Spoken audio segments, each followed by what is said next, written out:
Ô glória, ô glória. A paz do Senhor Jesus, igreja.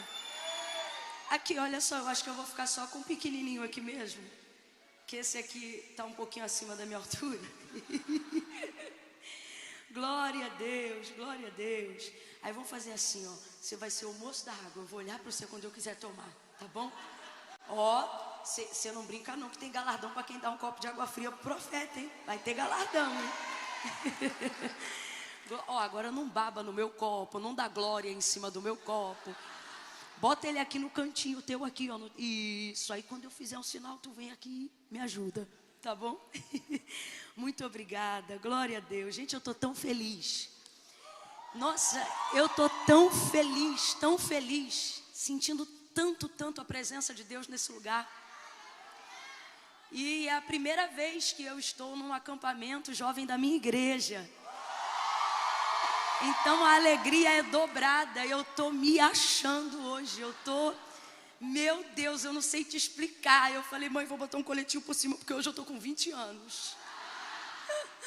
Como é bom estar aqui. Eu quero louvar a Deus por todas as pessoas que estão aqui e por aquelas que estão em casa. Eu ouvi o pastor Felipe falar que era um sonho poder transmitir para as pessoas, né, um pouco daquilo que vocês vivem aqui nesse período de retiro, porque realmente é algo diferenciado, né? E que bom poder fazer parte disso, e a gente está vivendo isso hoje. Você pode dar glória a Deus?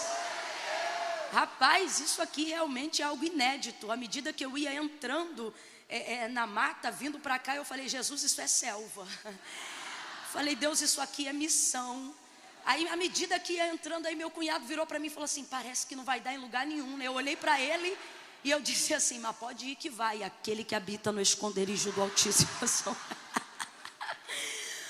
E aí a gente vai chegando aqui, o caminho muito bem iluminado pela lua, tá uma noite linda.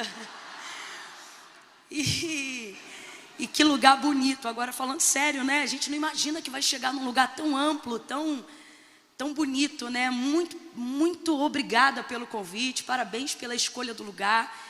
Eu vi que vocês estão muito envolvidos e eu sei que esses dias aqui fazem parte de um novo tempo que Deus inaugura na vida de cada um daqueles que vieram aqui buscar a sua face, buscar a sua presença.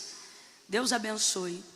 Davi, ele disse acerca da nossa geração, ele disse assim, esta é a geração de Jacó. Ele sabia que não pertencia à geração de Abraão. Ele sabia que não pertencia à geração de Isaac. Quando eu digo isso, não estou falando sobre a herança patriarcal, né? Sobre a bênção, não, estou falando literalmente sobre o tempo presente da época. Ele sabia que não pertencia ao tempo de Abraão, sabia que não pertencia ao tempo de Isaac. E o que significa isso, Camila? O nome do nosso Deus e o memorial do seu nome, até hoje para todos nós que estamos aqui, é o Deus de Abraão, o Deus de Isaac e o Deus de Jacó. E aí então Davi, ao salmodiar, ele vai exaltar o Deus de Jacó, porque ele sabe que aí sim o Deus de Jacó pertence ao seu tempo. Por quê? Mesmo não sendo Davi contemporâneo de Jacó, porque o Deus de Abraão é o Deus que faz promessa, o Deus de Isaac é o Deus que cumpre promessa, e o Deus de Jacó é o Deus que dá manutenção àquilo que já realizou. Davi sabia disso e por isso ele vai salmodiar dizendo, nós somos a geração de Jacó. Por quê? Porque nós estamos vivendo o tempo do cumprimento de promessas que Deus já realizou. Será que você não percebe, por exemplo, que está vivendo os dias de Joel? Os dias anunciados pelo profeta, aonde o Espírito do Senhor seria derramado sobre toda a carne. Irmãos, nunca tivemos tantas oportunidades de vermos e vivermos palavra cantada, palavra pregada, palavra poetizada, palavra ministrada. O Senhor está em toda parte, em absolutamente toda parte. Já não há quem se envergonhe em fazer menção do nome do Senhor. Há até quem envergonhe o nome do Senhor, mas já não há quem tenha vergonha de mencionar a honra que há em seu nome. Pelo menos essa é a esmagadora maioria daqueles que buscam a tua face, ó Deus de Jacó, daqueles que estão vivendo a manutenção de promessas que um dia foram feitas. Talvez você está ouvindo isso agora e está dizendo: Camila, eu ainda estou na espera do cumprimento de algumas promessas que o Senhor me fez. Essas são as individuais, mas eu estou falando daquelas que já foram manifestadas numa graça comum sobre todos nós. Estamos vivendo um tempo de muito favor. Olha para quem está do teu lado e diga assim: aproveita. Diga de novo: aproveita. Nós estamos num tempo muito favorável. O cetro de Deus está estendido sobre nós, através do seu favor e da sua graça. Está aberto, irmãos, os céus estão abertos sobre esse lugar. Olha, a chance de 100% daquilo que você está pedindo, 100% será atendido nesta noite. Deus está aqui, aleluia, oh glória a Jesus, aleluia. Muito obrigado pelo convite, pastor Gabriel, Deus abençoe sua vida. Eu estava ali com dificuldade de me recordar e ele me lembrou muito bem, dizendo: Camila, foi lá no estacionamento que eu te cerquei. Rapaz, eu pensei que era um assalto, mas não era, era uma bênção para a minha vida. Deus abençoe pastor Gabriel, Deus abençoe Karen, estava por aqui agora junto com o cupcake dela. É um cupcake, gente, se botar o glacê acabou. Deus abençoe pastor Felipe, Ágata, feliz em conhecer, em estar mais perto de vocês hoje. E a todos os nossos irmãos que estão aqui. Wesley, eu não sei. É até estranho, eu me senti pecando te chamando pelo primeiro nome sem te dar um atributo. Você acredita? Tão ungido, tão cheio da graça. Eu falei: Deus, que unção irresistível ele tem. Irresistível. E eu disse: ele está me lembrando a palavra que o Senhor liberou a Josué. Parece que o que o Senhor disse a Josué é nitidamente sobre ele também, quando o Senhor disse: ninguém te poderá resistir todos os dias da sua vida. Meu Deus, meu Deus, meu Deus, ó, fico gaga, tem que vigiar se não vira uma idolatria. Gente do céu, o que é isso? Para de fingir costume, não me irrita que você não vê isso todo dia. Meu Deus do céu, o cara é um showman, tá por ouvido, Wesley? Um showman, meu Deus! Gente, na hora que apagava a luz de tudo e ficava só ele, eu dizia: o arrebatamento da igreja. Mano do céu, o que é isso? Deus me livre, esquisitaço, esquisitaço. Os músicos que estavam te fazendo companhia são seus? Vieram com você? Deus abençoe, Deus abençoe. Deus me deu algo com o baterista. Eu não sei se ele é dos que veio com você, se é com você. Deus me mostrou algo aqui com o baterista. Ele está por aí em algum lugar? Tudo bem, ele na verdade já recebeu, não precisa estar aqui, Deus sabe. Eles trabalharam muito, precisa beber uma água. Ah, tá aí? Glória a Deus, Miguel é crente. O Senhor me mostrava como se um anjo, eu não vi anjo, nunca vi anjo, tá bom? Mas o Senhor me mostrava, Ele me revelava, esse é o termo certo. Me dava o discernimento e o entendimento de que realmente um ser, um anjo enviado por Deus, ele vinha por trás de você e fazia assim nos seus braços direito e esquerdo, assim ó. E ele ungia seus braços, ele separava os seus braços. E o Senhor me dizia especificamente para quê? Você é eu não estou te enxergando, eu estou falando aqui pela fé, crendo que você está nessa direção que falaram. Amém. E o Senhor, ele dizia que você, pelo menos aqui para a gente achou maravilhoso a participação, o conjunto da obra de tudo que vocês fizeram. Acredito que até os rapazes que são músicos, né, não tem o que acrescentar e nem o que tirar, né? Não tem. E eu pensava: Deus, o que mais o Senhor fará na vida desse moço tão excelente? Ele já é. E o Senhor disse, mas ele queria ser mais veloz. Ele queria ser mais rápido. Eu não sei explicar, não sou musicista, mas o Senhor te dava uma graça, moço. Você vai conseguir desenvolver com uma destreza, com uma habilidade, com uma velocidade, aquilo que Deus te confiou para esse tempo. Não estava em você até hoje. O que estava em você até hoje era a sua habilidade, seu estudo, a graça que o Senhor derramou. Mas este algo é novo e você vai perceber. você vai perceber que uma chave nos seus braços virou, que algo no seu intelecto, um nível de destreza maior, de habilidade e de velocidade, a ponto de que vão perguntar: é uma pessoa só fazendo isso? Derremingando o rebanho de Ergnúcia. Eu via isso nitidamente. Você vê que tem tanta unção, Deus está tanto aqui que tinha um tempão que eu não via nada. Mas eu precisava entregar isso aqui, viu? Deus abençoe. João, irmãos, Evangelho de Jesus segundo escreveu João.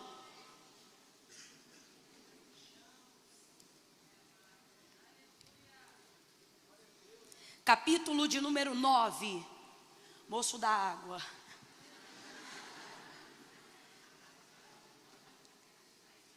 Fica aqui que eu vou te devolver o copo.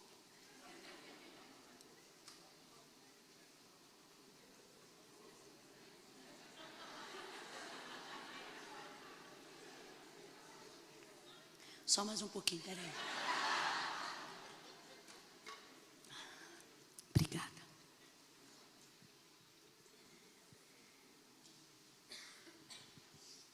João capítulo 9. Quem achou, diga amém. Amém.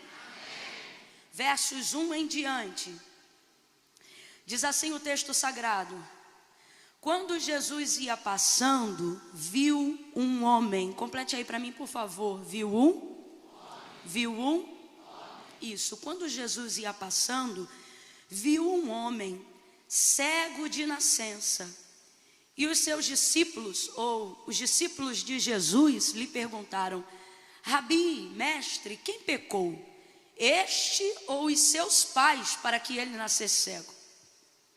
E Jesus respondendo disse: nem ele pecou, nem os seus pais, mas isto aconteceu para que nele se manifestem as obras de Deus. Devemos fazer as obras daquele que me enviou enquanto é dia. A noite vem quando ninguém pode trabalhar. Enquanto eu estou no mundo, sou a luz do mundo. E tendo dito isto, ele cuspiu na terra, fez lodo com a saliva e aplicou nos olhos do cego. E disse: vai, lava-te no tanque de Siloé, que significa o enviado. E o cego foi, lavou-se e voltou vendo. Não, você não deve ter ouvido, eu vou ler de novo. E o cego foi, lavou-se e voltou vendo. Isso. Então os seus vizinhos e os que dantes o tinham visto a mendigar, perguntavam dizendo: não é este aquele que ficava assentado pedindo esmolas? E alguns diziam que era ele, outros diziam: parece com ele. Mas ele mesmo, ao ouvir, dizia: sou eu. E perguntaram-lhe então: como foi que abriram os teus olhos? E ele respondeu dizendo: o homem chamado Jesus. Oh, aleluia. O homem chamado Jesus fez lodo, untou-me os olhos e disse: vai ao tanque de Siloé e lava-te. Então eu fui, lavei-me e pude ver. Verso de número 19. Perguntaram aos pais desse moço: este é o vosso filho? É ele o que vocês dizem ter nascido cego? Como é que agora então ele enxerga? E os pais responderam: sabemos que este é nosso filho e que verdadeiramente nasceu cego. Mas que agora como que ele vê, ou quem lhe abriu os olhos, não sabemos. Mas ele tem idade. Pergunte para ele e ele falará por si próprio. Seus pais diziam isso porque temiam os judeus, pois já os judeus haviam resolvido que quem confessasse naqueles dias ser e dizer que Jesus era o Cristo, deveria ser expulso da sinagoga. Foi por isso que eles disseram: tem idade, pergunte para ele.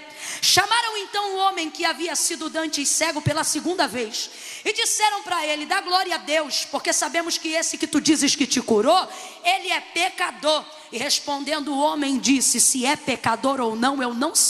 De uma coisa eu sei, que eu era cego e agora vejo. Oh, diga amém por essa palavra. Diga glória a Deus por essa palavra. Oh, glória a Jesus, aleluia. Botar despertador aqui, porque vira vigília fácil, fácil. Oh, glória a Jesus, aleluia, aleluia. Eu estava ali sentada, me lembrando da minha mocidade, que tem pouquíssimo tempo. E eu estava ali pensando, como quando conheci Jesus e quando conheci o seu amor, porque eu não nasci num lar cristão, eu fiquei, o que eu digo, né, para o pessoal lá de casa, e quem me conhece dessa época sabe, eu fiquei maluca no Senhor. O que é maluca no Senhor? É quando você topa toda loucura, você está tão apaixonado por Jesus que você não mede nada. Algumas pessoas chamam isso de primeiro amor, mas eu na verdade estou nesse único amor até hoje. Eu de verdade tenho pedido a Deus para amá-lo cada dia mais, nunca menos. E percebo que realmente o Espírito Santo tem trabalhado para que eu possa continuar oferecendo essa súplica diante de Deus e Ele possa continuar me recebendo essa oração. Aí deu vitória para você, ou te privou do teu galardão. Brincadeira, obrigada, viu? E eu me lembro nessa época, eu estava tão focada em Jesus, eu queria tanto Jesus, você não está entendendo. Eu olhava a Bíblia e quando falava ali, eu via a história de Moisés, quando ele descia com o rosto brilhando, eu dizia, Moisés vai ficar no céu dizendo, quem é essa que quer tomar meu lugar? Porque eu vou ficar com o rosto brilhando, de tanto que eu vou consagrar, de tanto que eu vou buscar. Eu olhava Daniel e eu dizia, se ele orava 3 vezes ao dia, eu vou orar 4. Eu dizia, eu quero orar 4, Senhor, porque eu não quero que tu tenha saudade de Daniel. E depois eu descobri Davi, aí fiquei mais maluca ainda. Aí eu disse, o quê? Davi era isso tudo para o Senhor? Pois agora então o Senhor não vai ter mais falta e nem saudade de Davi, eu vou ser da véia. Ninguém me segura mais. Eu buscava tanto, tão intensamente, às vezes da carne ficar fraca, buscando realmente uma consagração e tentando justificar o injustificável, tentando abraçar e agarrar o imerecido através de práticas e de atos que são legítimos, mas que na verdade jamais me colocariam em um patamar que me fizesse justificar aquilo que Deus gratuitamente já havia me dado. E aí eu comecei a falhar, porque a gente falha. Olha para quem está do teu lado e diga, a gente falha. Olha para mim, Deus não te fez para ser sobrenatural. Quando Ele te criou, Ele te fez humano, ser humano. E a verdade é que quando a gente conhece ao Senhor e experimenta o seu sobrenatural, o seu extraordinário, a gente quer prolongar esse período com o sobrenatural. Quem está entendendo, diga amém. Por exemplo, quem gostaria de estender para a sua casa essa atmosfera que está vivendo aqui? Quem gostaria de levar na mesma proporção de intensidade aquilo que estava recebendo quando o servo do Senhor estava ministrando aqui? A nossa vontade, se pudéssemos transferir esse ambiente ou estendermos em largas grades de hora a unção, o poder, o avivamento, o quebrantamento, aquele choro, aquele pranto que muitas vezes invade a nossa alma e a gente sabe que é a presença do Senhor de maneira imponente, como um rio que corre para o mar e não pode ser parada.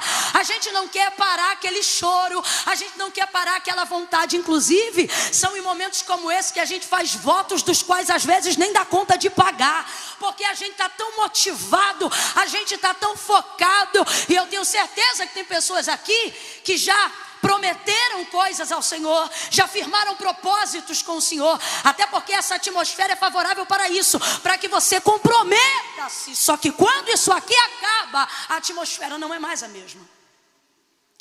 Só fica você e a sua carne que quer poupar energia.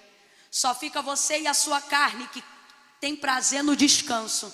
Só fica você e a sua carne dizendo que lê a Bíblia que nada, vai maratonar aquela série que você não viu ainda.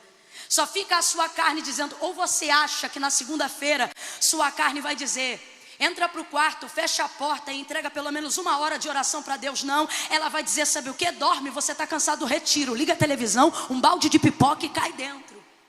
É isso que a sua carne vai dizer para você, sabe por quê? A carne não opera voluntariamente para Deus bem algum.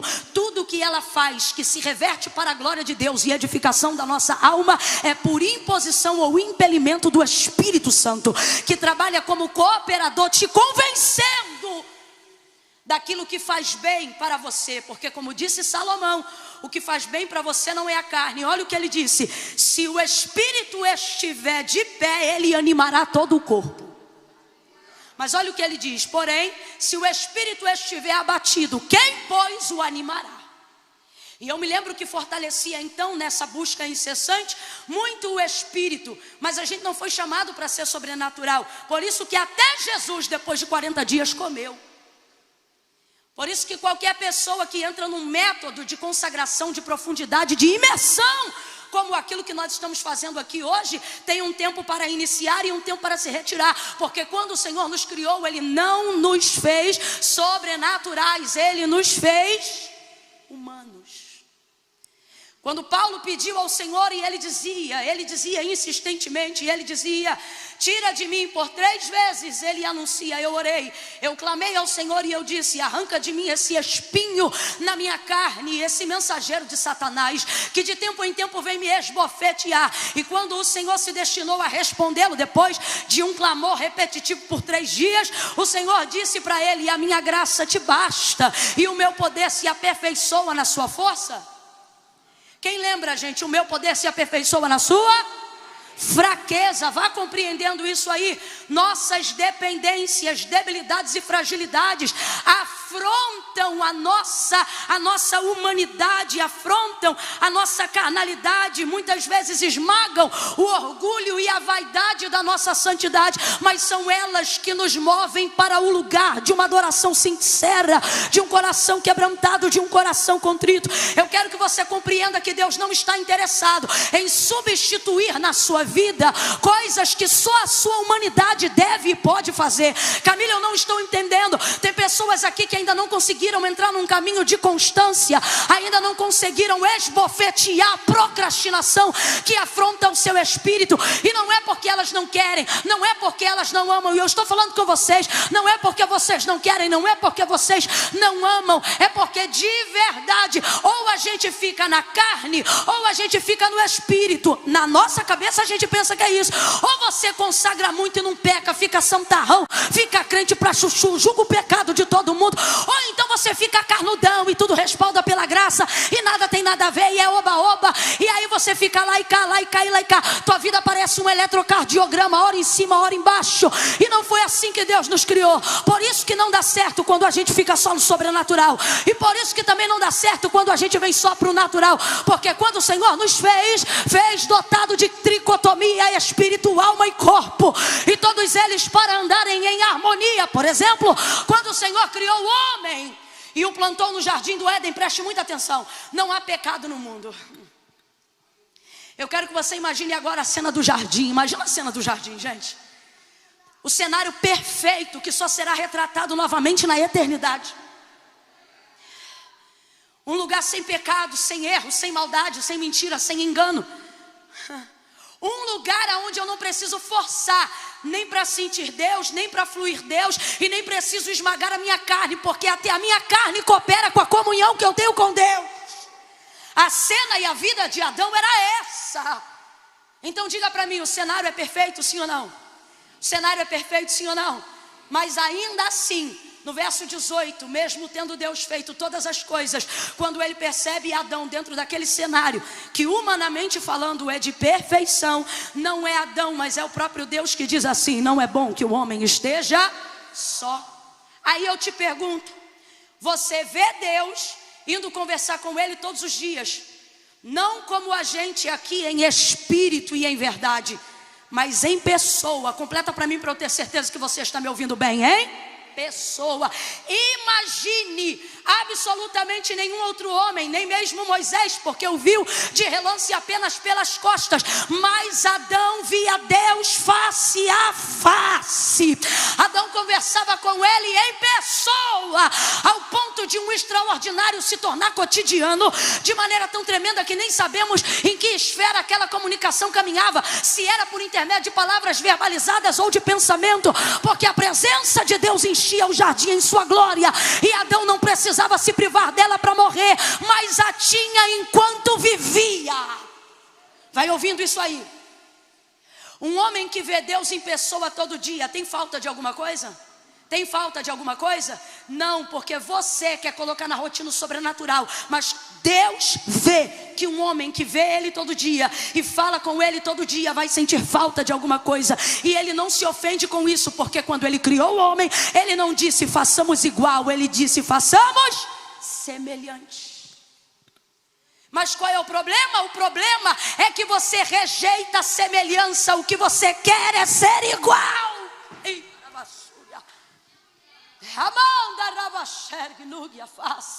A gente quer ser igual.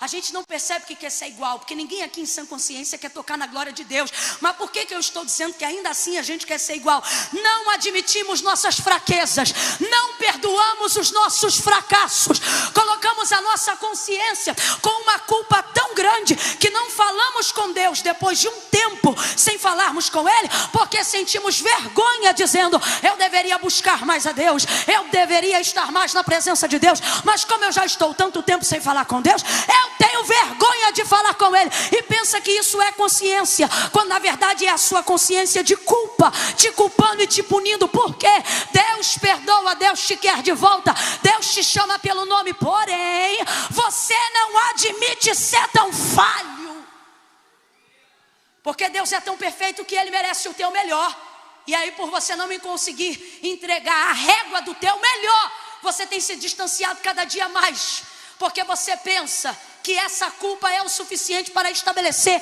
uma sentença de afastamento de Deus. Aí você pensa que quem se aproxima mesmo culpado é sem vergonha. Não é sem vergonha, é alguém que está entendendo que a culpa não muda nada, mas o arrependimento e a confissão muda tudo. É alguém que se aceita, é alguém que compreende que realmente é falho. E a palavra de Deus é muito clara, um coração contrito e quebrantado não desprezará o Senhor. E por que eu estou falando isso ainda antes de entrar no texto sagrado? E tem tudo a ver, porque quantos de nós estamos deixando de viver em intensidade, em profundidade com Deus, porque achamos que a nossa humanidade e a nossa natureza criada por Deus nos afasta dele, quando na verdade era isso que Deus ia encontrar-se com Adão todos os dias. Ele vê Deus, Deus o vê, e ainda assim ele diz, não é bom que o homem esteja só. E por que então o Senhor entrega uma esposa para ele, uma mulher para ele? Porque o Senhor sabe que existem áreas da vida de Adão que nem sendo ele Deus, ele preencherá. E por que não preencherá? Porque não o cabe, porque Deus não o fez igual, Deus o fez semelhante. Então quem está criando problema com isso é você. E por que eu estou dizendo isso? Porque Deus conhece a nossa humanidade, e através da nossa humanidade usará caminhos para melhorar e estreitar o relacionamento conosco.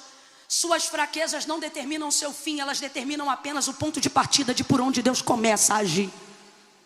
A Bíblia é clara, o texto diz que Jesus ia passando, e passando viu um homem. Complete aí para mim, por favor. Passando ele viu um? Passando ele viu um? Só que quando os discípulos perguntam imediatamente, vendo que Jesus parou para observá-lo, imediatamente a vida do homem vira tese teológica. E eles começam a perguntar, Rabi, quem pecou? Este ou os seus pais para que ele nascesse cego? Completa aí, igreja, para que ele nascesse? Então veja, onde todo mundo vê apenas um cego, aonde todo mundo vê apenas a deficiência de um homem, Jesus não vê o que ele tem. O que ele tem? Deficiência. E qual é a deficiência? Cegueira.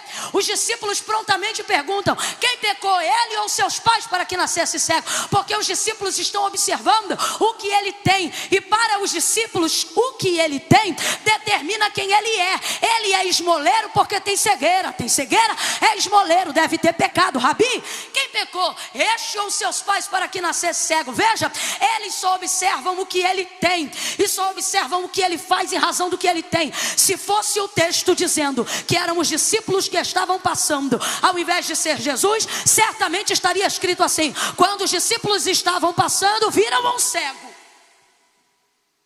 Porque eles só conseguiam visualizar a deficiência do homem. Tanto que eles perguntam sobre o homem, mas não chamam ele de homem, chamam ele de cego. Rabi, quem pecou? Seus pais ou ele para que ele nascesse cego? Eles olham e só veem um cego. Jesus olha para o cego e vê um.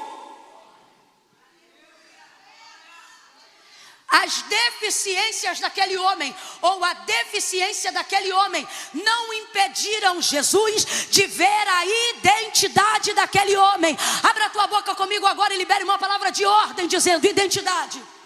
Está fraco? Diga: identidade. Exatamente, identidade. Jesus reconhece a sua identidade. Ele sabe quem você é. Por isso ele diz: eu sei que pensamentos tenho de vós, diz o Senhor, pensamentos de paz e não de mal, para vos dar o fim que desejais. Eu já falei isso 1000 vezes e vou falar quantas 1000 vezes o Senhor mandar. Baseado nessa palavra, Deus está dizendo categoricamente a esta Israel, que vive se sentindo rejeitada, que vive sentindo que precisa de outros deuses, que vive sentindo que precisa se assemelhar a outras nações para ser igual a elas, porque não aceita a sua identidade definida. E qual é a identidade de Israel? Você não é o que dizem que você é. Você também não é o que a sua mente diz que você é. Você é quem eu estou dizendo que você é. Você nasceu no meu pensamento antes de nascer no ventre da sua mãe, antes de nascer na casa que te abrigou. Mas não, você fica buscando referências humanas para estabelecer a sua identidade divina. E aí, quando você se depara com as suas deficiências, você começa a pensar que você é o que você tem. Por que tem gente que bugou na pandemia? Porque parou de produzir. E quando parou de produzir, bugou, porque esqueceu-se de quem era. Porque achou que era só o que fazia, achou que era só o que tinha. E você diz: Camila, se eu não tenho nenhuma deficiência tão relevante como essa, está ministrando essa palavra por quê? E o Senhor está dizendo: você tem deficiências, e essa aqui que ele tem não são as piores, mas a que você traz desde o ventre da sua mãe é pior. E não sou eu que estou dizendo, foi Davi que disse, Jeremias que falou. Eles disseram: em pecado fui gerado, e em pecado me concebeu a minha mãe. O Senhor é claro, e ele diz: todos pecaram e destituídos foram da glória de Deus. O homem que diz que não peca já pecou mentindo, porque mentiroso é todo aquele que diz que não peca ou que não é pecador. São deficiências que a gente quer largar. Todo mundo aqui quer ser melhor para o Senhor. O problema é que em algum momento da nossa vida elas gritam tão alto que a gente pensa que a obra que Deus gostaria de começar na nossa vida, no ministério que Ele nos confiou, Ele não será capaz de concluir. Por quê? Porque essas deficiências são tão grandes que eu acho que Deus vai ter que acabar antes mesmo de começar. Porque você pensa que o que você fez é tão feio e a sua inconstância é tão desagradável e você anda tão aborrecido consigo mesmo, consigo mesma, que você pensa que isso reflete a mesma coisa que Deus pensa a seu respeito. O que é isso? De um tempo para cá, por causa dessas deficiências, você está começando a pensar que Deus pensa de você o que você pensa de si mesmo. Só que Ele está dizendo: eu não penso de você o que você pensa de si mesmo. Olha que coisa interessante. Aonde todos só veem um cego, Jesus consegue ver o homem. Jesus tem essa capacidade de olhar para o mesmo lugar que outras pessoas estão olhando e ver o que absolutamente ninguém está vendo. Jesus olha para um lugar que todas as pessoas estão olhando e as pessoas só veem o que está diante dos seus olhos, e Ele vê o que está por trás dos olhos que sofrem. Jesus, por exemplo, se passasse na Cracolândia, quando a gente passa lá, alguém olha e aponta e diz: olha, ali vai um cracudo. Jesus olha para o mesmo cracudo e diz: olha, ali tem um menino. Num prostíbulo ou num ponto de prostituição, humanamente falando, por causa daquilo que alguém faz, a gente define a identidade daquela pessoa por aquilo que ela está fazendo. Então a gente passa e diz: olha, é uma prostituta. Jesus passa olhando para a mesma prostituta, e antes de ver o que ela faz, ele consegue enxergar quem ela é. Ele olha e ele diz: olha, uma mulher. Ele tem essa capacidade. E Jesus está dizendo aqui: ei, antes de tudo que te afronta, que te humilha, que te diminui, eu estou contemplando a sua humanidade. E eu não quero que você se afaste dela para me alcançar, porque é confessando suas fraquezas que você se aproxima de mim. Quantos preferem manter distância? Eu vou dizer por quê. Porque a distância preserva a imagem que eu quero que você tenha de mim. Por que tem gente que na rede social é tão legal, mas pessoalmente não consegue estabelecer contato? Porque na rede eu consigo passar para você a imagem que eu quero que você tenha de mim. Mas intimidade e proximidade revela defeito. Então existem pessoas e momentos da nossa vida onde a gente quer se distanciar das coisas de Deus, Porque os nossos defeitos se agigantam quando nos aproximamos do Senhor. Quanto mais próximo de Deus você está, mais evidente fica o seu pecado. Sim ou não? Sim ou não? É por isso que arrogantes caminham longe de Deus. Pode ver. A maioria das pessoas que se acham muito estão distantes. Porque quem está perto não consegue se achar. Não consegue. Só vê ele, só consegue reconhecer o quanto precisa descer. Jesus vê a humanidade desse homem a despeito da sua deficiência. E então diz para ele... e então os discípulos dizem para ele: Rabi, quem pecou? Ele ou seus pais para que nascesse cego? Jesus diz: nem ele, nem os pais dele. Sabe o que o Senhor está dizendo? Parem de querer buscar respostas para estabelecer julgamento. É isso que Jesus está dizendo. Ele diz: nem ele, nem os pais dele. Jesus emitiu aqui uma alternativa que não havia sido pensada por nenhum dos discípulos, porque na mentalidade deles, o que ele está vivendo é colheita de pecado dos pais ou dele. E por que eles fazem essa colocação? Vou lhe dizer. Eles nunca perguntaram isso acerca do leproso, nunca perguntaram isso acerca do paralítico, nunca perguntaram isso acerca de nenhuma outra pessoa que tinha alguma deficiência e ao longo do caminho Jesus havia curado, mas perguntaram acerca deste cego. E por que fizeram isso? Porque na verdade eles estão intrigados de Jesus parar para dar atenção a um homem que tem uma deficiência de nascença. Camila, eu não entendi, vai entender agora. Existem alguns julgamentos precipitados ao nosso respeito, que eles na verdade não estão baseados no interesse que as pessoas têm, verdadeiro em quererem saber da gente. O que elas querem saber é o que Jesus viu na gente, o que Jesus está fazendo aqui. Quando para e olha para este homem, intriga os discípulos. Como é que um homem nesse estado teve atenção? Como é que um homem nesse estado está tomando o tempo de Jesus sem que sua boca nem mesmo seja aberta?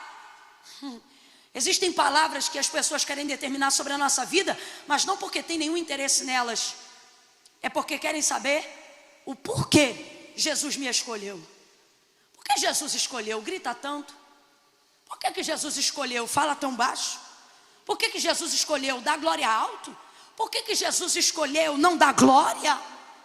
As pessoas especulam, porque elas querem ter uma razão pela qual o tempo de Deus é usufruído por você. Elas querem ter uma razão de por que Deus se propôs a estabelecer um plano novo na sua vida. Elas querem entender o que havia em você para que Ele parasse um andamento de um caminho e de uma jornada e desse atenção para você. É isso que está intrigando os discípulos. Não é por causa do cego, é por causa de Jesus. E aí tem gente aqui nessa noite que está perturbado dizendo: Camila, quando eu estava no mundo virado na lama da idolatria, envolvido com droga, sexo, pecado, tudo que não presta, envolvido em uma cambada de festa, metendo êxtase para tudo que é lado, ninguém queria saber o dinheiro que eu pagava a minha cerveja, ninguém queria saber que horas eu saía de casa, que horas eu voltava. Mas é eu botar uma Bíblia debaixo do braço e entregar minha vida para Jesus que eles começam a querer saber aonde está andando, com quem está andando, que horas chega, que horas volta para casa. E aí você fica perturbado dizendo: é muito difícil ser crente. E o Senhor está dizendo: não, é tão bom que tua vida passou a ser interessante só depois que tu me conheceu. Ninguém queria saber de você até então. Falando aqui nessa atmosfera é bom, mas vivendo isso no dia a dia é o aço, irmão. Ou irritação. Querem saber e especulam. Olha para quem está do teu lado e diga: estão especulando você. Você pode não saber, mas tem almoço, que quem está sendo servido é você. É assim. E eu não estou falando isso para te amedrontar, eu estou falando isso para dizer: dorme em paz. Porque você está tentando trazer para as pessoas uma resposta que nem você tem. Então o que você começa a fazer? No caso nosso, não no dele. Você começa a viver um tipo de vida que seja o suficiente para responder às especulações especulações que as pessoas andam tendo a seu respeito, para saber se você é crente de verdade, se é bom marido de verdade, se é bom pastor de verdade, se é uma pessoa generosa de verdade. Você começa a viver uma vida para corresponder às expectativas e às especulações dos outros. Aí você vai ficando cansado de servir, cansado de adorar, e no final acha que difícil é o evangelho. Não, não é. Difícil é que você percebeu que por causa da perseguição e da especulação, você começou a usar toda a sua energia, toda a sua devoção para ter status social de santidade e tentar calar a boca do povo com teu testemunho, e isso está te esgotando. Deus me trouxe aqui nessa noite para dizer: você não tem a resposta que eles procuram, você não tem obrigação de corresponder à expectativa de nenhum especulador. Usa a tua energia para me adorar em espírito e em verdade. Não foi você que parou e olhou para mim, fui eu que parei e olhei para você. João capítulo 15. Olha para quem está do teu lado e diga assim: você está cansado? Diga, está cansado? Não é de culto, é de tentar dar resposta. Você não está cansado de ministério. Você está cansado de ter que se esforçar para mostrar que a unção é verdadeira. Você não está cansado da palavra. Não. Você está cansado porque está usando tudo que Deus te deu para servir a Ele, servindo às expectativas que estão sendo debruçadas sobre você, de gente que emoldura você dentro de um lugar onde nem eles se colocam.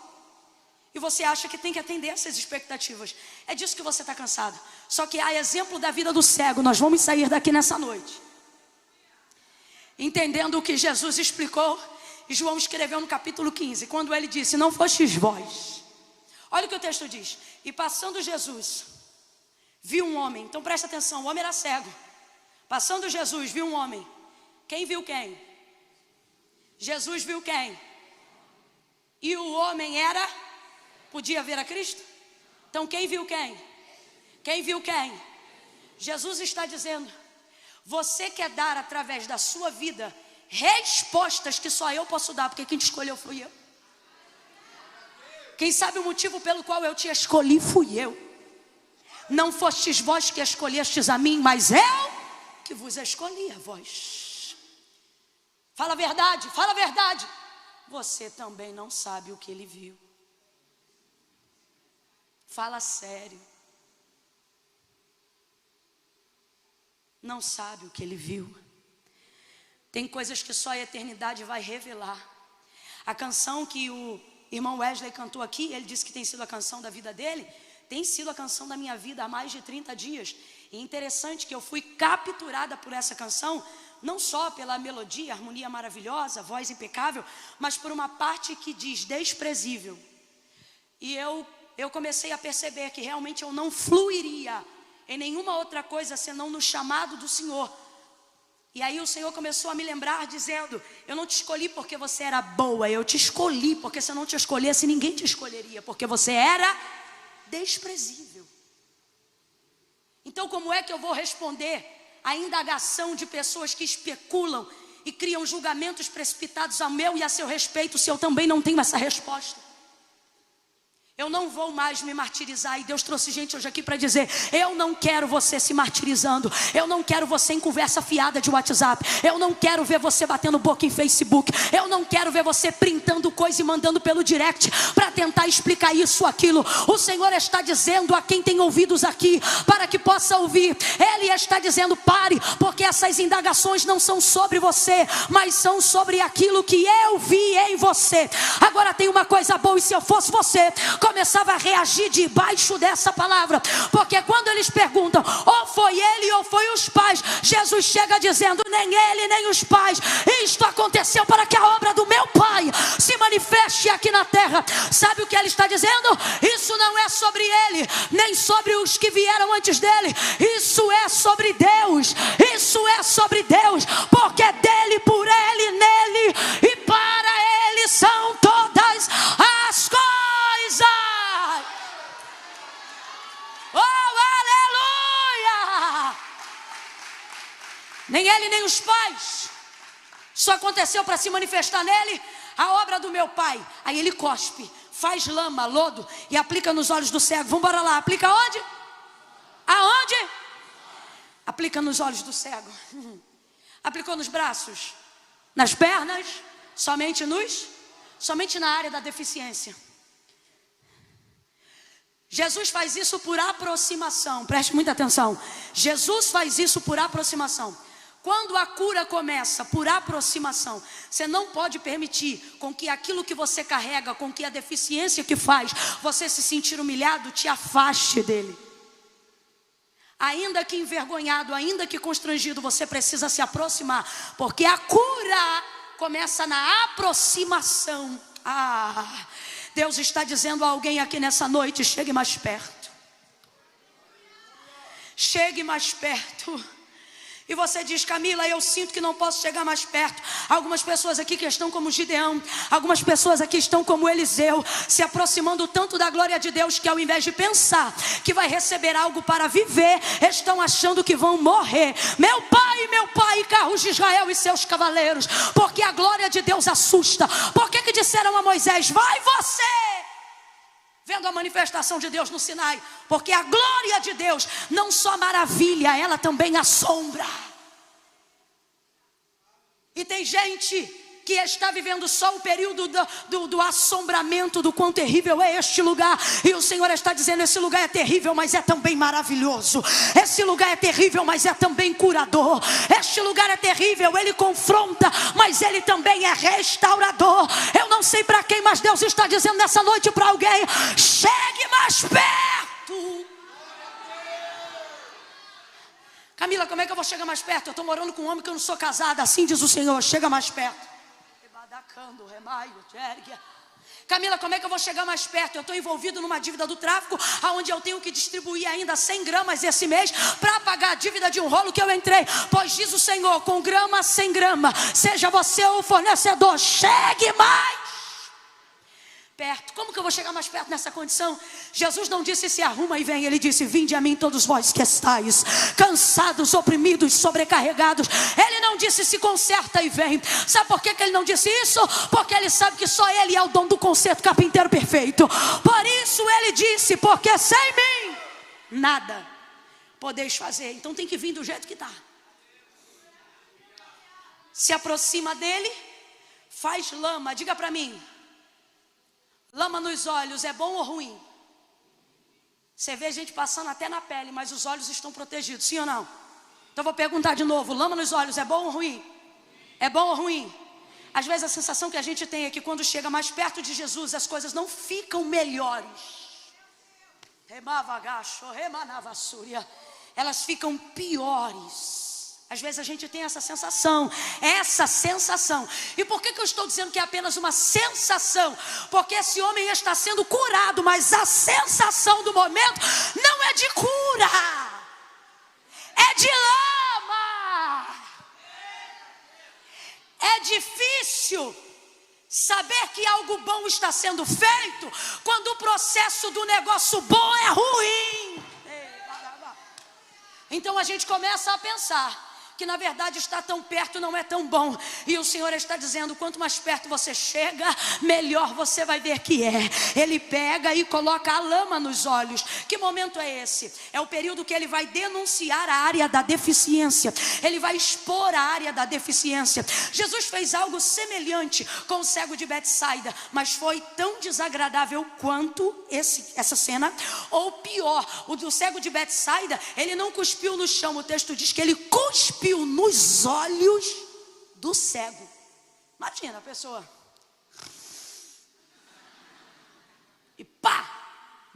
No rosto. Gente, o rosto é onde preservamos a maior parte da dignidade. Tanto que você se embolava na escola quando era criança. Ou alguém podia até te bater, mas se desse na cara. Na cara não. Lembra disso? Jesus vai cuspir nos olhos. Aí quem olha o processo da aproximação para viver a cura diz como é ruim. Eu não quero isso para mim. Esse confronto, essa denúncia, essa confissão. Alguém olha e diz, quem está de longe, vendo Jesus curando o cego de Betsaida, por exemplo, podia dizer assim, olha como Jesus está cuspindo no cego. Mas quem está de perto e sabe que ele vai ser curado, compreende, ao invés de dizer, olha Jesus cuspindo no cego, vai dizer, veja, Jesus está cuspindo na cegueira. O que é isso? Cuspe é desprezo. Completa para mim para saber que você ainda está comigo. Cuspe é o último grau do desprezo. O último grau do desprezo não é tapa na cara. O último grau do desprezo é vômito ou cusparada. Quando você está em sã consciência e você cospe, denuncia desprezo por algo, enjoo, asco por algo. Alguém vê Jesus cuspindo aquele cego e poderia pensar, olha como Jesus é mau, ele está cuspindo no cego, porque o cuspe é desprezo. Mas o que ele está dizendo é, eu não desprezo o homem, eu vou humilhar essa deficiência. Por isso ele cospe nos olhos do cego. Ele está dizendo, isso para mim não é. Isso é que é o desprezo. O que é desprezar? Preste atenção. Desprezar é sentir ódio? Não, porque quem sente ódio também pode sentir amor. A linha tênue que separa uma coisa da outra, o antônimo de cada um é exatamente esse. Se de um lado tiver ódio, do outro lado tem amor. Se do outro lado tiver amor, sempre estará também à beira do ódio. Os casados que te contem essa história. Ora você está amando, ora o pau canta. Ora o pau canta, ora está tudo bem. Tem alguém dizendo, Deus está falando. Então quem expressa ódio, ainda expressa envolvimento, por pior que seja. Mas quem expressa desprezo, indiferença, está dizendo, tal coisa para mim não significa. É isso que Jesus faz com o cego de Betsaida. E é isso que, fazendo uso do cuspe agora, ele vai fazer com o cego de nascença. Então ele prepara o lodo e coloca. A aproximação não melhora a sensação.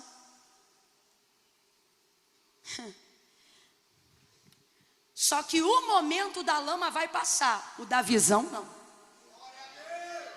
Então o Espírito Santo está colocando aqui as duas coisas numa balança e ele está dizendo, aguenta o desconforto para viver a eternidade?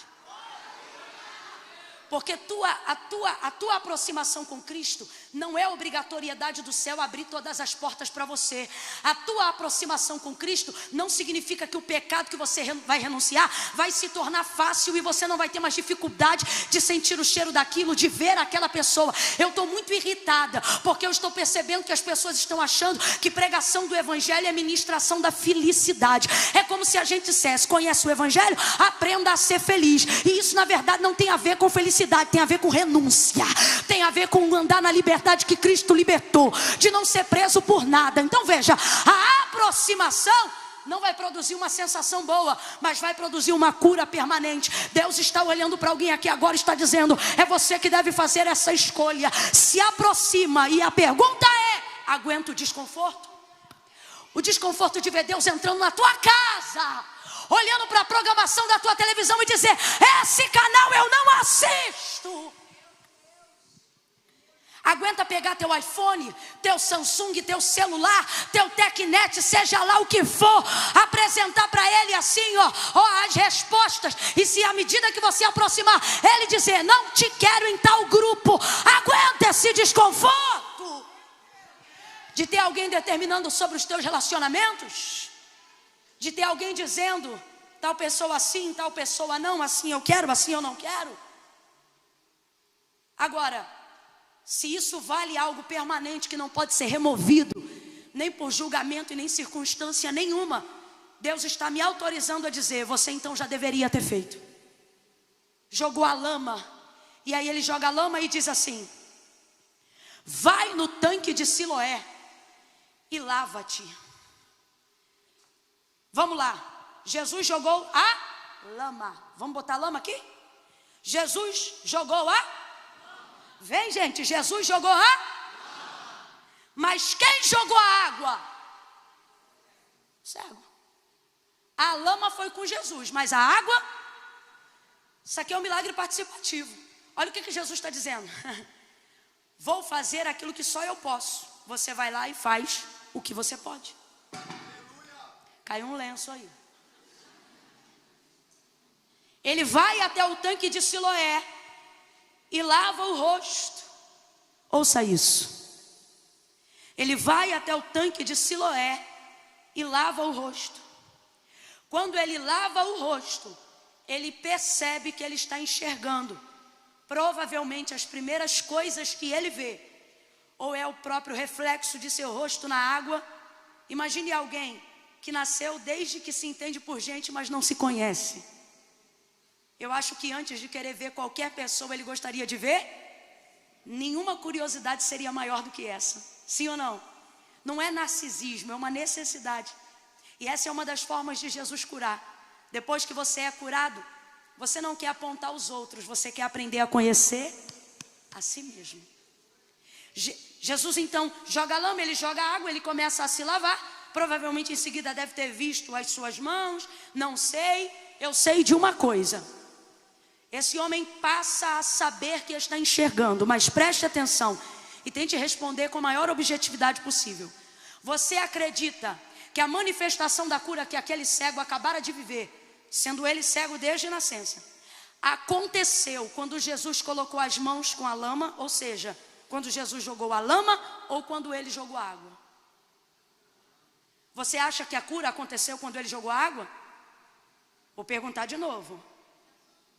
Você acha que este homem foi curado imediatamente? Em que momento?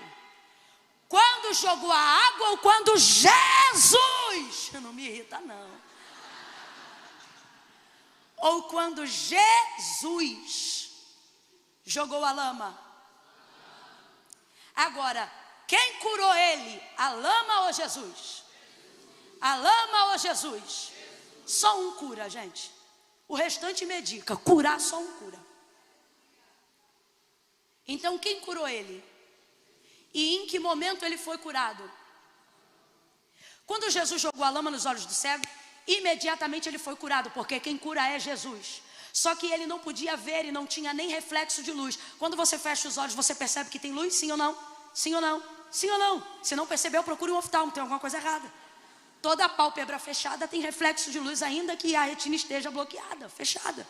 Então veja, mas ele não viu reflexo de luz e nem nada, porque Jesus não jogou só cuspe, mas ele jogou lama e bloqueou toda e qualquer exposição de luz.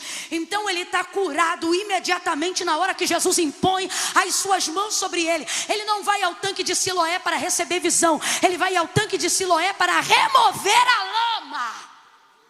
A cura, quem fez foi Jesus. E fez na hora que tocou. Aleluia. Mas o cego não sabe que está curado. Mas eu e você conhecemos o texto, responda aí. Está curado ou não está? Está curado ou não está? Mas ele ainda não? Então ele não vai ao tanque de Siloé para ser curado. Ele vai ao tanque de Siloé para saber que já foi curado. Escute isso. Agora vamos aqui imaginar uma cena. Imagine que Jesus jogou lama nos olhos dele por volta das 10 horas da manhã. E ele já no caminho, cansado, pensou: quando der meio-dia eu vou lá. Ele estaria curado desde as, mas só iria saber?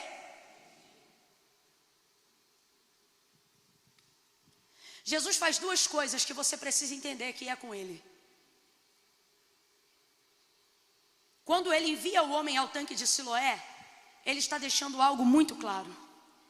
Ele está dizendo: quando você vive o desconforto da aproximação, da lama, da denúncia, da confissão da sua deficiência ou do seu erro, eu exponho mesmo esse erro, eu te confronto, eu te ensino, eu te exorto, eu te disciplino, eu te constranjo, e eu faço isso porque eu te amo.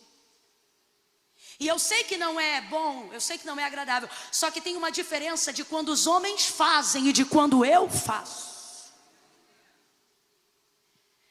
Ele jogou a lama e disse aonde estava a água. Camila, eu não estou entendendo, vai entender agora. Os vizinhos sabiam que ele era cego desde nascença. Vê ele passando com a lama e vê ele voltando e sendo curado. Vê que ele está vendo e começam a dizer: parece o esmoleiro, parece o esmoleiro. E ele mesmo vai insistir dizendo: não parece, sou eu mesmo. Vai ouvindo isso aí. Eu imagino que teve gente que quando viu ele com lama, porque a Bíblia trabalha com síntese, então não tem cada detalhe, mas cabe aqui uma conjectura. Se alguém sempre te vê passando na rua, sabe que você tem uma deficiência. Aí um dia tu vai lá e passa naquela rua com a cara toda borrada de lama, irmão. É natural que alguém diga: ei, ô cego, tá sujo, ei, olha, tem lama aí. Eu imagino ele respondendo: fique tranquilo, porque quem jogou a lama também me disse aonde tem água. Camila, eu não estou entendendo, vai entender. O Senhor está dizendo: quando você expor o teu pecado, quando você expor a tua deficiência, e quando eu expor aquilo que precisa ser expurgado de você, não será dor apenas, também haverá cura, porque quem faz a ferida também liga. Quem faz a ferida também liga. Esse é o Jesus que você serve. No mundo vai sobrar julgamentos. Olha o que ele fez, olha o que ela faz, olha quem ele é. Jesus está dizendo: se foi eu que joguei lama, eu sempre vou te dizer aonde está a água. Sabe o que ele está dizendo? Jamais eu vou apontar um pecado seu sem te dizer aonde está o perdão para esse pecado. Jamais eu vou te confrontar com um erro seu sem te dizer aonde está a forma de acertar aonde você errou. Esse homem volta, lava, e quando ele lava, ele percebe que ele já está curado. É uma bagunça, um burburinho começa. E começam então a dizer: como é que você foi curado? Porque ele dizia: sou eu mesmo. Ele dizia: sou eu mesmo. Wesley, eu posso chamar os rapazes que estão com você para me ajudar a encerrar? Vocês podem me ajudar aqui? Ele voltou enxergando, e ao invés de dizerem, ouça isso: olha, ele está enxergando, eles diziam: parece o esmoleiro. Gente, foca aqui na cena. Vamos supor que esse homem tem uns 40 anos de idade. Vamos supor. Ele é conhecido dos seus vizinhos há 40 anos como cego. Um dia esse homem aparece enxergando.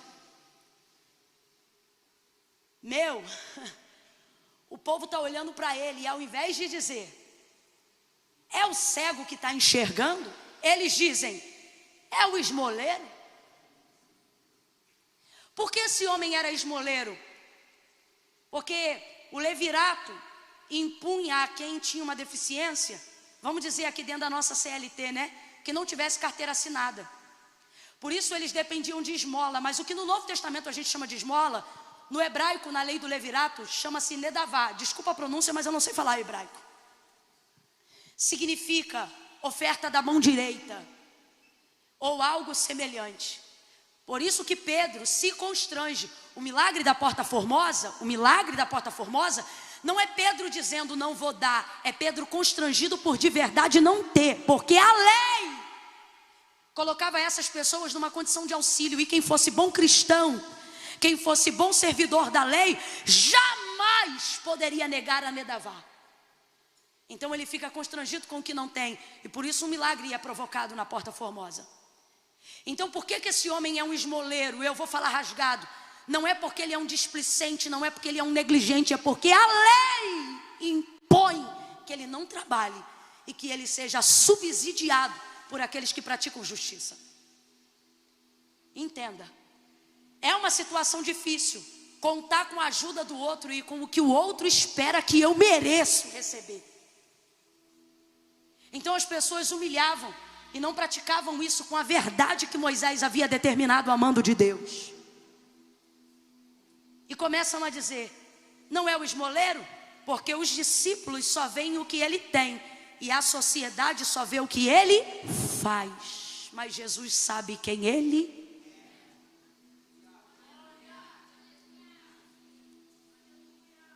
Jesus sabe quem você é. Oh, meu Deus. Os homens e os vizinhos de vez, ao invés de dizerem: olha, ele está enxergando, não. Eles diziam: não é o esmoleiro? Não é o que pede esmola? E eu acho bacana porque ele não troca de calçada. Ele vai para cima deles dizendo: sou eu mesmo. Sabe o que ele está dizendo?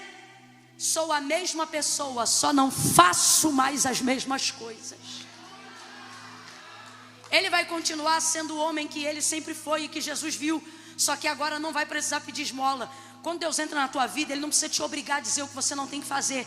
É você que, entendendo quem você é, sabe o que não pode e o que não precisa mais fazer para sobreviver. Lavou. Aí agora os pais estão sendo questionados, porque ninguém podia dizer que Jesus fazia milagre ou que era o Cristo. Mandam chamar o homem e eu começo a entender porque que Jesus escolheu ele. Está ele agora dentro da sinagoga e os maiorais perguntam para ele: responda aí. Capturam ele e dizem: diga aí como é que você foi curado. Aí ele diz: o homem chamado Jesus jogou lama, eu joguei água e estou aqui vendo. Uma outra coisa que o deficiente não podia fazer era entrar no templo, e agora ele entrou. Só que a vida inteira ele nunca entrou, e agora ele entrou para ser indagado. Aí perguntam de novo: diga aí, porque querem meter-se na história, não querem que digam que essa obra foi Jesus que fez. Diga aí como é que você foi curado. E ele disse: ora, eu já disse, o homem chamado Jesus jogou lama, eu joguei água e vi. Vocês estão perguntando de novo por quê? Vocês querem ser discípulo dele?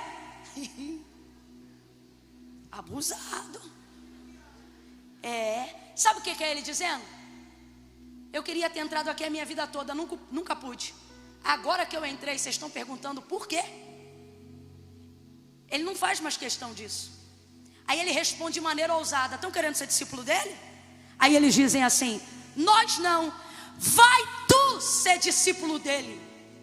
Tem gente que pensa que está te amaldiçoando quando está só falando a verdade. Tem gente que vê você no processo de santificação e diz: ah lá vai a santa, lá vai a santa. E Jesus dizendo: é isso mesmo, vem santa, vem santa. Ah lá, ó besta, lá vai o crentão, lá vai o crentão. E Jesus dizendo: isso mesmo, meu filho, 2022 tu vai ser o maior crentão dessa parada. Vai tu ser discípulo dele. Expulsaram o homem do templo. Ele saiu e as portas se fecharam. Completa aí, igreja. Ele saiu e as portas se... Aí quando as portas se fecham atrás dele, por causa da experiência que ele viveu com Jesus, preste atenção, o mundo até admite que você vive experiências com ele, só não admite que você as conte.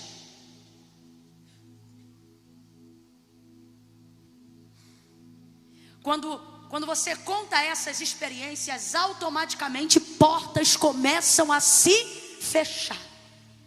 E às vezes são portas de lugares que a gente sempre quis entrar. Quando as portas da sinagoga atrás dele se fecham, há um homem esperando ele do outro lado da calçada. E este homem não é brincadeira não. Eu me lembro. Ele mesmo disse: eu sou a porta pela qual as ovelhas passam. Oh! Jesus está do outro lado esperando o homem. Entenda. Compartilhe a tua experiência com Deus, ainda que portas se fechem, porque você vai ver que o que Deus tem para você é maior do que tudo que rejeitaram e tentaram impedir com que você vivesse até hoje, por causa da sua experiência. Quando ele chega do outro lado, Jesus está bem na frente dele. Mas responda para mim, ele sabe que é Jesus? Não, porque quando Jesus o curou, ele ainda era. E agora que ele está enxergando, não tem como identificá-lo. Aí Jesus vai fazer um negócio que eu amo, porque quando ele é bom, mas quando ele é terrível, ele é melhor ainda. Aí ele diz assim: homem, tu crê que o homem que te curou é o Filho do Deus vivo? Aí o sonso, que é o homem, para ter certeza, ele diz: como crerei se não sei quem é? Ele não sabia quem era a imagem, mas ele conhecia a voz. Só que ele quer ter. Homem, tu crê que o homem que te curou é o Filho do Deus vivo? Como crerei se não sei quem é? Jesus diz: sou eu que falo contigo. Ele diz: creio. Creu na hora porque Jesus estava falando? Não. Creu porque já havia tido uma experiência com o Senhor. Então agora ele está apenas confessando. Está apenas confessando. Eu acho isso aqui lindo, sabe por quê? Jesus viu ele quando ele ainda não via. Jesus amou ele quando ele ainda nem sabia quem era Jesus. essa história não é só dele, é nossa também. Quem aqui sentiu que já era cuidado quando nem sabia que era Deus que cuidava? Quem aqui, se olhasse para trás da história da sua vida, poderia dizer: eu ainda não conhecia Jesus, mas pelo que eu passei, eu acho que Ele já me via, eu acho que Ele já me conhecia. Pare de gastar sua energia para responder pessoas. Viva a sua experiência. Quem não viveu o que você está vivendo vai tentar diminuir tudo o que você está vivendo. Disseram: o homem que tu dizes que te curou é pecador. Eu acho lindo a resposta dele dizendo: se é pecador ou não, eu não sei. Sabe o que ele está dizendo? Quem fala do que não sabem são vocês. Eu estou falando do que eu vivi. Uma coisa eu sei. Meu Deus. Fica de pé agora. Fica de pé agora. Uma coisa eu sei. Bota a mão no seu coração aí, por gentileza. Uma coisa eu sei: que eu era cego e agora eu vejo. Bota a mão no coração. Vão falar muitas coisas sobre a sua experiência, sobre o seu acampamento, sobre a sua vida com Deus. Vão dizer coisas que eles acham, vão dizer coisas que eles pensam. Só que o Senhor está dizendo: preserva a sua experiência comigo. Eles estão dizendo do que não viveram. Fecha os teus olhos aí agora. Quem não suporta o Cristo vivo vai tentar diminuir tudo que você chama de testemunho. O primeiro vacilo que você der essa semana, vão jogar na tua cara o retiro e vão dizer: ué, tu não é crente? Ué, estava lá fazendo o quê? E o Senhor está dizendo: preserva a sua experiência. Porque eles vão falar do que não sentiram, eles vão falar do que não ouviram, eles vão falar do que não viveram, eles vão falar do que não sabem. Mas você estava lá, você viu a lama, você viu a cura, você viveu a experiência, você foi tocado aonde ninguém tocava, você foi ministrado aonde ninguém ministrava, você foi atraído pelo que ninguém podia ser, você teve a atenção dele sem fazer força. Vão tentar diminuir o ministério que ele te confiou, vão tentar diminuir a unção que ele te deu, vão tentar dizer que você é emocionado e que a palavra não tem poder sobre a sua vida. Mas assim te diz o Senhor: tu crê que aquele que te curou, que aquele que te levantou é o Filho do Deus vivo? Nessa noite diga: eu creio, eu creio, eu creio. Jesus disse a certo homem uma vez: se tu podes crer, tudo é possível ao que crê. Me parece que nessa última noite, eu sei que não é o último dia, mas é a última noite, o Senhor quer blindar você para que você não perca a sua experiência. Eu quero orar com você aí agora. Bote a mão no seu peito. Feche os seus olhos, por favor. Se conecte com Deus agora. Feche os seus olhos. Comece a pedir: Pai, não me deixa perder a realidade da experiência que eu estou tendo contigo aqui estes dias. Tudo que todos os pregadores falaram, pregaram, os cantores adoraram, tudo que eu pude viver contigo, as áreas de libertação, de edificação. Talvez você chegou aqui esta noite e ela é o suficiente para você também. Comece a pedir: Senhor, eu não quero esquecer. Ativa a minha mente para eu recordar-me da palavra que o Senhor me deu. Ah, Senhor, visita a minha humanidade. Veja quem eu sou. Veja quem eu sou. Senhor, eu quero me arrepender do que eu faço, mas eu não quero esquecer quem eu sou. Porque tu me escolheste sendo eu quem sou, tu me fizeste sendo eu quem sou, tu me tecestes no ventre da minha mãe. Eu não quero guardar os meus pecados, eu não quero esconder os meus pecados, eu quero confessá-los, eu quero me arrepender, eu quero viver o processo. Se tiver lama, bota lama, confronta, denuncia, mas te aproxima de mim, te aproxima de mim nesta noite. Chega mais perto, chega mais perto, chega mais perto, mais perto, mais perto, mais perto. Eu quero andar mais perto, mais perto, mais perto, mais perto, mais perto. Deus, eu não quero correr para longe, eu quero correr para os teus braços. Em nome de Jesus, me traz para mais perto.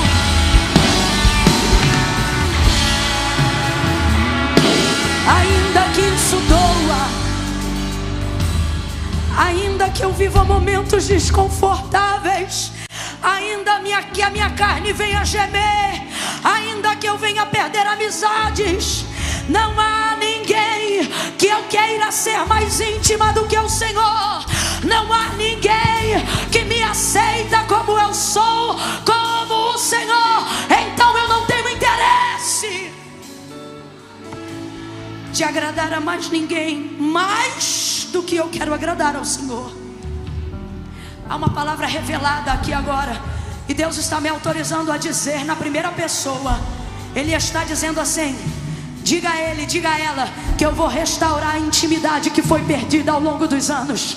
Você vai viver um novo tempo de intimidade e comunhão com Deus, de maneira mais intensa, de maneira mais profunda. Wesley, eu sei que certamente há muitos de Deus na sua vida ainda que possa ser transbordado sobre a nossa hoje aqui. Mas será que você conseguiria me ajudar na parte daquela canção que diz mais perto do monte, mais perto? O medo quer me parar, então me tira o medo, porque isso retrata quem está evitando a aproximação por causa do medo. Tem gente que vai poder ficar no lugar, mas tem gente que precisa receber uma unção visceral, sabe, aquela que vem de dentro para fora. O altar hoje é tanque de Siloé, preste atenção. Eu sei que tem gente aqui que já enxerga, já vê o que Deus quer e já sabe quem Ele é. Mas tem gente hoje aqui que foi confrontado no seu erro, tá com a lama, mas ainda não jogou a água. O que é isso? Evitou a aproximação do confronto, da confissão, por algum motivo. O Senhor está dizendo: você já está livre, já está curado, mas enquanto não jogar água não vai saber. Então eu só vou dizer uma vez: quem tem sensibilidade espiritual, seja guiado pelo Espírito agora. O altar é o tanque de Siloé. Se você precisa remover alguma coisa para completar o processo, o tanque de Siloé está aqui agora. Irmão Wesley. Mais perto da monte, mais perto da face, me espanto com o peso da tua glória. Mais perto da glória, mais perto da morte. Lava. Quem tem fé para passar a mão no rosto? Lava. Você que está em casa, lava. Me faz dizer, Moisés, suba não. Eu não quero depender da Camila, eu não quero depender do Wesley, Senhor, eu quero depender de Ti. Eu quero me aproximar de Ti. Eu quero ter uma experiência individual e intransferível. Me espanto com o peso da glória. Mais perto da glória, mais perto da morte. O medo quer me parar, então me tira o medo que me faz ser Moisés, suba no meu lugar, que me faz entender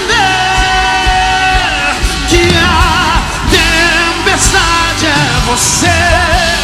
Chuva forte é você. Vento forte é você.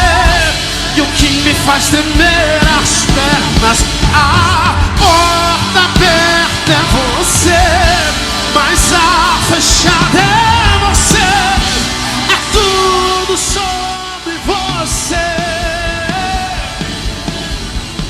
Que a tempestade é você. Chuva forte é você. Vento forte é você. Que a porta aberta é você, mas a fechada é você. É tudo sobre você.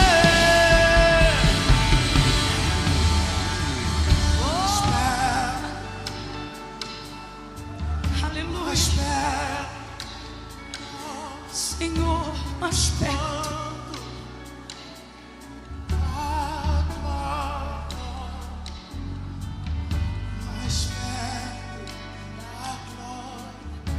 Mais perto da morte, medo quero. Só a igreja diga, então me tira.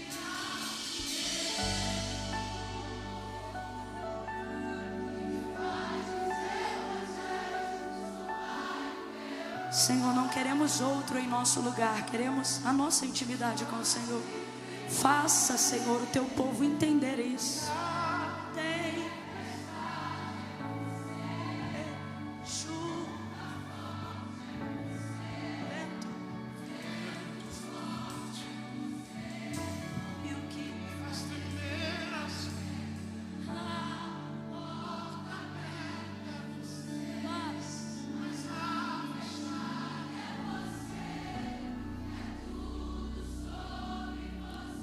Pai, em nome de Jesus eu oro agora junto com todos aqueles que não querem mais estar no ponto que estão agora, travados por causa dos seus medos, das suas deficiências. Aonde houver alguém em casa agora, no trabalho, alguém ao alcance da voz profética, liberta essa pessoa de si mesma, de tudo que ela pensa e que ele pensa sobre si próprio, de toda a necessidade de corresponder a expectativas humanas. Liberta-nos disso, Senhor, e nos ajuda no processo do desconforto da confissão, no processo do desconforto da denúncia do nosso pecado. Aconteça o que acontecer, nós queremos viver essa experiência contigo, Pai. Assim como o Senhor tem me ungido neste tempo para viver uma nova experiência, eu compartilho agora desta mesma unção. Aonde houver alguém ao alcance da voz profética, receba esta unção que inaugura um novo ciclo, esta unção que te chama a um nível mais profundo de intimidade com Deus, Oh, não deixa, Senhor, ninguém tocar, não deixa, blinda essa vida, blinda essa pessoa, que hoje, aqui e agora, ela seja renovada. Recebe renovo, recebe renovo, recebe renovo. Seja renovada, renovado, para viver um novo tempo de intimidade, de comunhão e de experiências como teu Deus. Jesus. Oh, quem está de joelho, fique de pé agora.